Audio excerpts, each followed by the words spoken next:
suis rentré dans le numérique vraiment à l'ère où ça a démarré à peine. J'ai terminé la première partie de mes études en 95 et lorsque je suis rentré au Sénégal, l'Internet n'était pas encore disponible. Mais quand même, le Sénégal avait un projet d'automatiser, on va dire, toutes les formalités du commerce extérieur pour faire en sorte que les opérateurs économiques ne perdent pas de temps à chercher des papiers à droite et à gauche pour faire leurs opérations.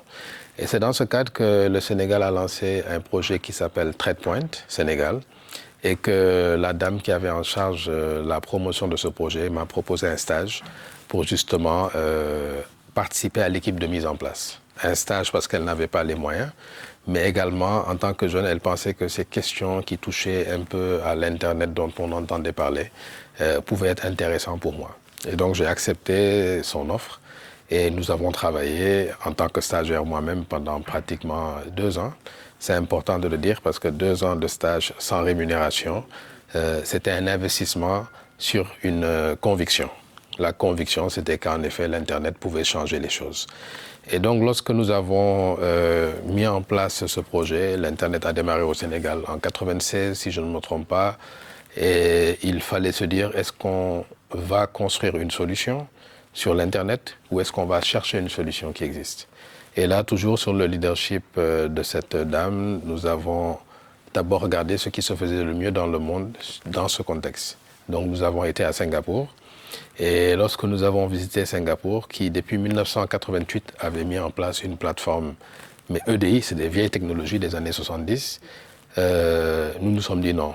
Nous, on ne peut pas en 96 prendre des technologies qui ont 20 ans en arrière. On va prendre le risque de nous mettre dans l'aventure d'une nouvelle technologie, Internet. Et c'est dans ce cadre-là que le projet a été lancé avec des experts sénégalais sur une technologie qu'on ne maîtrisait pas. Et c'est ça, quelque part, qui m'a projeté dans le numérique sénégalais. Je vous fais la courte histoire.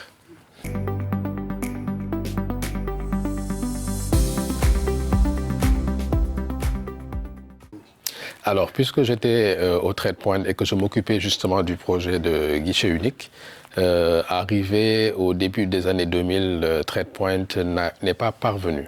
TradePoint a construit la solution, mais n'est pas parvenu à la rendre opérationnelle.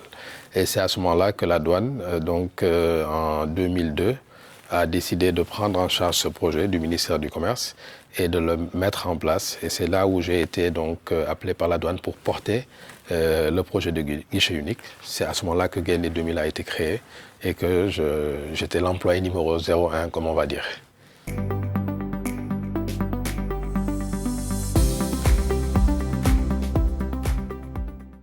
Oui, depuis sa création jusqu'à maintenant, il y a eu quand même des grands motifs de satisfaction parce qu'on a compris déjà que nous avions des compétences. Quand je parle de compétences, ce n'est pas technique au sens technologie, mais c'est des compétences au sens managérial. Comment passer d'un environnement où tout le monde travaille avec le papier pour générer un environnement où plus personne ne travaille avec le papier. Et je vous assure que ça paraît assez simple, mais c'est très complexe. Parce que vous avez des organisations différentes, donc ce n'est pas un chef qui dit tout le monde fait comme ça et tout le monde le fait, et c'est de la collaboration. Et donc nous l'avons fait et réussi en 2004, alors que les lois sur les transactions électroniques au Sénégal n'ont été votées qu'en 2008.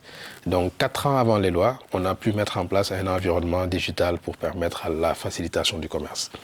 Autre repère, c'est le fait que nous ayons pu, dès 2006, exporter notre savoir-faire au Kenya. Le Kenya qui est un pays dont l'économie est 4 ou 5 fois plus importante que celle du Sénégal, qui a pourtant fait confiance à notre expertise. Et nous qui ne parlions pas bien anglais à cette époque, avons réussi en 8 mois à mettre en place ce projet au Kenya. Donc voilà également un deuxième repère.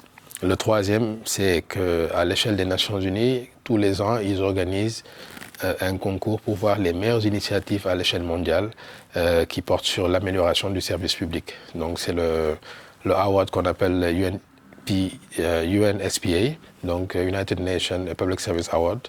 Et en 2012, on a été lauréat numéro 1 mondial dans notre catégorie, devant des pays comme les États-Unis, comme l'Australie. Ça nous a montré que réellement, on était capable de construire à partir de nos compétences, de notre vision, et aussi de nos moyens financiers, parce que ce que nous avons fait au Sénégal, ce n'est pas un financement par un bailleur de fonds. et qu'on pouvait atteindre l'excellence. Donc voilà un peu quelques repères dans le parcours dont nous sommes assez fiers aujourd'hui.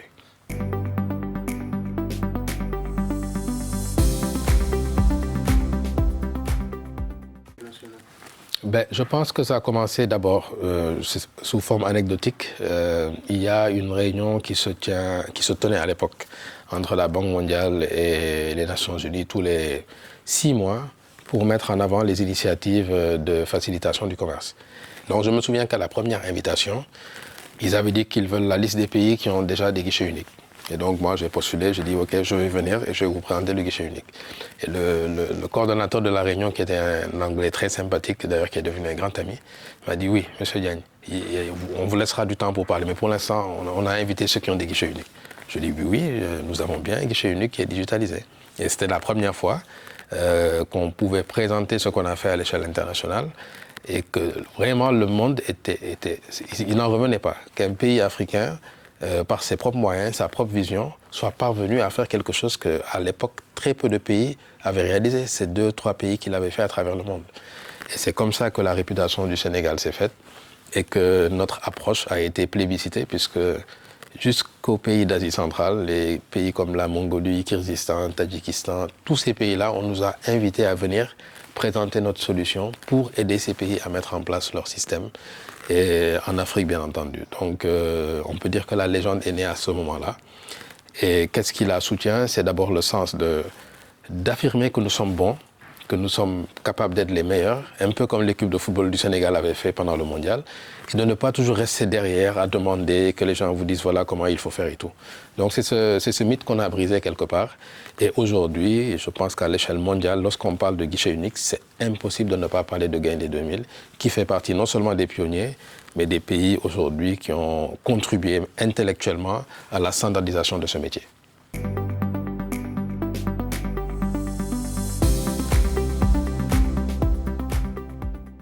Alors d'abord, on travaille sur une panoplie de solutions beaucoup plus large que le simple guichet unique. Et aujourd'hui, il y a beaucoup de pays africains où nous sommes intervenus, au Burkina Faso notamment, qui a été le deuxième grand pays sur lequel nous sommes intervenus, mais en Côte d'Ivoire, en Guinée, Guinée-Bissau, actuellement au Bénin, au Togo, nous avons été en Éthiopie. Vraiment, je pense qu'on a une dizaine de pays africains sur lesquels nous avons des références solutions. Les 2 plus gros contrats, c'est Burkina Faso et Kenya. Mais nous avons, comme toutes les entreprises, des opportunités dans d'autres pays. Au Gabon aussi, nous sommes intervenus. Bon, je n'ai pas la carte en tête, mais on est beaucoup intervenus sur le continent africain.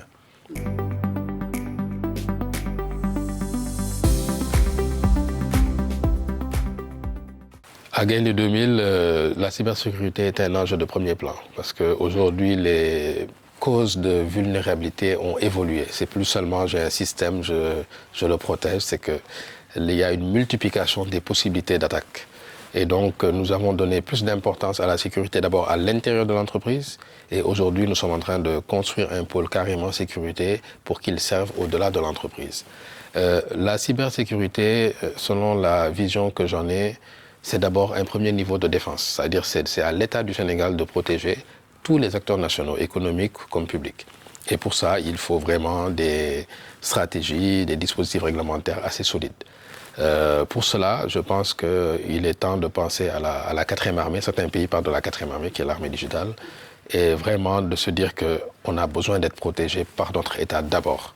Ensuite, le deuxième niveau de protection, il est par industrie, on va dire. Secteur bancaire, il faut mutualiser.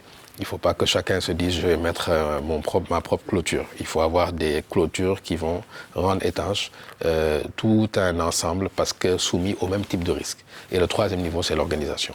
Donc voilà un peu la vision que nous avons de la cybersécurité, défense nationale, mutualisation industrie, par secteur ou par industrie, et chacun maintenant doit gérer sa porte d'entrée à lui-même. Mais il faut que la cité soit protégée et que la ville dans laquelle se trouve la cité soit protégée.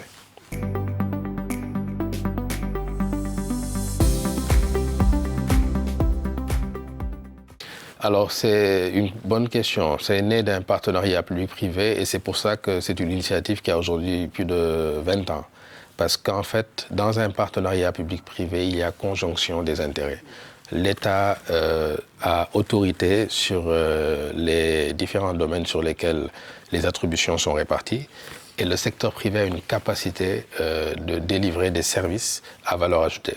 Et donc ça a été une invention vraiment, je pense, très très bien réfléchie, puisque au-delà du simple ancrage en douane que nous avons, nous sommes intervenus dans d'autres domaines comme la justice, la création d'entreprises, la fonction publique. Il y a vraiment au moins une dizaine d'administrations auprès desquelles nous sommes intervenus pour apporter des solutions, alors qu'à la base, notre ancrage était plutôt douanier et commerce extérieur. Mais nous avons développé une expertise, un savoir-faire et des solutions accessoires qui ont été utiles à plusieurs administrations. Et pendant la période du Doing Business, donc le Doing Business, c'est le rapport de la Banque mondiale qui classait les économies en fonction de leur performance. On a toujours été un partenaire de premier choix de l'APIX qui pilotait un peu le Sénégal. Et sur plusieurs critères, on a fait faire des avancées très significatives au pays grâce à la digitalisation.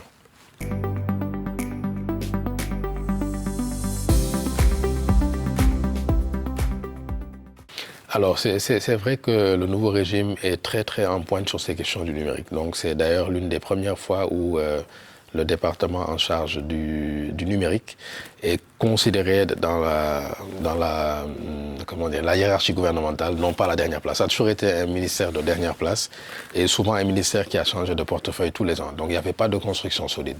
Là, c'est la première fois quand même que nous avons un centrage, en fait, du digital, avec une volonté de rendre cohérent tout ce que l'administration fait en termes digital. Nous étions habitués à avoir des silos, des départements, des blocs qui ne se parlent pas. Et c'était très courant d'aller dans une administration où on vous demande les mêmes documents que vous avez déjà fournis à l'administration précédente parce que les deux ne se parlent pas. Donc la nouvelle stratégie qui a été mise en place, je pense qu'elle porte sur deux sujets qui me semblent fondamentaux. Le premier, c'est une administration totalement interopérable. Donc ça veut dire qu'il n'est pas question qu'on vous demande quelque chose qu'on vous a déjà demandé dans une administration. La deuxième chose, c'est l'identité digitale. Donc on peut cibler toutes les politiques publiques parce qu'on connaît les citoyens, on connaît la cartographie, on sait qui est où. Et sur le plan fiscal, sur le plan éducation, sur le plan prestations sociales, c'est vraiment un grand pas en avant. Donc on peut dire qu'on est dans une nouvelle génération de transformation digitale, avec des idées qui sont très, très novatrices. Le défi restera toujours la capacité de mise en œuvre. Donc là, on a un beau design, un parfait design, de bons instruments d'ailleurs de mise en œuvre. Maintenant, c'est de voir comment on va dérouler tout cela.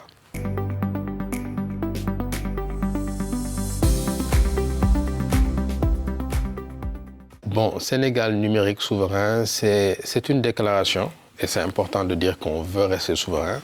Mais comme j'ai l'habitude de le dire, la souveraineté intégrale n'existe pas. Même si vous allez dans un pays comme les États-Unis, ils n'ont pas de souveraineté intégrale. Alors, il faut maintenant savoir où mettre le curseur. C'est-à-dire, il faut toujours privilégier vos intérêts, comment vous créez de la valeur ajoutée, comment vous créez des emplois, sur le principe de souveraineté. Donc, cette balance est importante et je pense qu'il faudrait qu'on ait plus de débats sur la souveraineté numérique pour que les gens comprennent que ce n'est pas d'avoir 20 data centers qui vont faire qu'on sera souverain. Parce que si ces 20 data centers sont connectés par des satellites qui ne nous appartiennent pas, et par des câbles sous-marins qui ne nous appartiennent pas, c'est une souveraineté qui n'a pas de sens. Donc il ne faut pas se dire, j'héberge les données chez moi, parce que la voie de transit entre ces données et mes data centers, c'est des couloirs extérieurs que je ne possède pas. Et même si je les possède, je ne suis pas sûr de les maîtriser, parce que les capacités aujourd'hui pour pouvoir capter des données sont des capacités qui sont très élevées. Donc je pense qu'on doit avoir une réflexion assez forte. Pour moi, l'aspect le plus important de la souveraineté, c'est de dire je confie à mes entreprises nationales mes services nationaux.